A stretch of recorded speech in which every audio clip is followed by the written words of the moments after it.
13 अप्रैल 1919। सरदार किशन सिंह शाम को बहुत चिंतित और उदास होकर घर में घुसे। पिताजी, आज तो अंग्रेजों ने कहर ढहा दिया। किशन ने पिता को देखते ही कहा। क्या हुआ? अमृतसर के जलियांवाला बाग में सत्यपाल व डॉक्टर साइफुद्दीन किचलू की गिरफ्तारी के विरोध में शांतिपूर्ण सभा हो रही थी। वहां पर ब्रिगेडियर जनरल डायर ने गोलियां चलवाकर हजारों लोगों को मार डाला। हजारों घायल भी हुए हैं। शहर में कर्फ्यू भी लगा दिया गया है। घायलों को कोई सहायता भी नहीं मिल रही। डर है कि और भी मौतें होगी।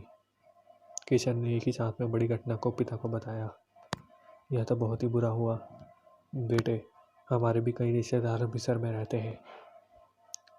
क्या उनका कोई समाचार नहीं है? नहीं पिताजी, शहर में कर्फ्यू जो लगा हुआ है। ना तो कोई वहां जा सकता है, ना ही कोई वहां से आ सकता है। मैं अमृतसर जाना चाहूँगा बेटा। जैसे ही कर्फ्यू हटे मुझे बता देना, पिता ने कहा। भगत पिता व दादाजी के साथ बातें सुन रहा था। मैं भी जाऊँगा आपके साथ दादाजी, भगत सिंह ने कमरे से निकलते हुए कहा। ठीक है, तू भी चलना, दादाजी बोले। 3 दिन बाद दादाजी के साथ भगत सिंह अमृतसर आए। कई रिश्तेदारों के घर हाल चाल जानने के बाद वह जलियांवाला बाग गए। दादाजी, अंग्रेजों ने ऐसा क्यों किया? बेटा, जब हम गुलाम होते हैं तो हम कमज़ोर होते हैं। शासक सोचता है कि यह उनका अधिकार है कि हम सदा तन मन धन से उनके गुलाम ही रहे। अगर हम उनकी बातें ना माने तो उन्हें हम कोई भी सजा देने का अधिकार है। हमने तो एक छोटा सा विरोध किया था, सत्यपाल व सैफुद्दीन किचलू की गिरफ्तारी का, पर अंग्रेजों ने तो हमारी बात सुने बिना ही फैसला ही सुना दिया। दादाजी की आंखों में पानी था। क्या किसी ने इस घटना के लिए जिम्मेदार आदमी को सजा नहीं दी? भगत सिंह ने पूछा। उनको भी गोली से उड़ाना चाहिए था। बिल्कुल, प्रशासन ऐसा नहीं करेगा। जब कानून के रखवाले स्वयं कातिल हो तो उन्हें सजा कौन देगा? दादाजी ने कहा। यह तो बहुत बुरी बात है। इसका कोई विरोध क्यों नहीं करता? बेटा, बहुत से लोगों ने विरोध प्रकट किया है पर बातों में, परंतु रविंद्रनाथ टैगोर ने वास्तव में विरोध सिद्ध किया।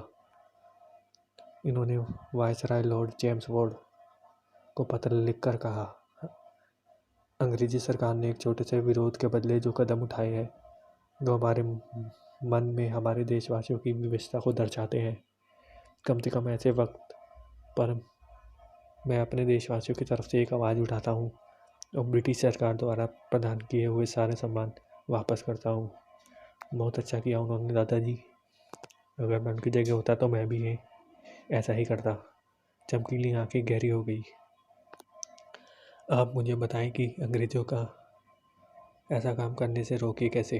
दादाजी, अगर देश का युवा जाग जाए, अगर उसे अपने पर विश्वास हो और अगर कोई सच्ची कुर्बानी दे तो ये वह कार्य कर सकता है, दादाजी ने भगत को समझाते हुए कहा।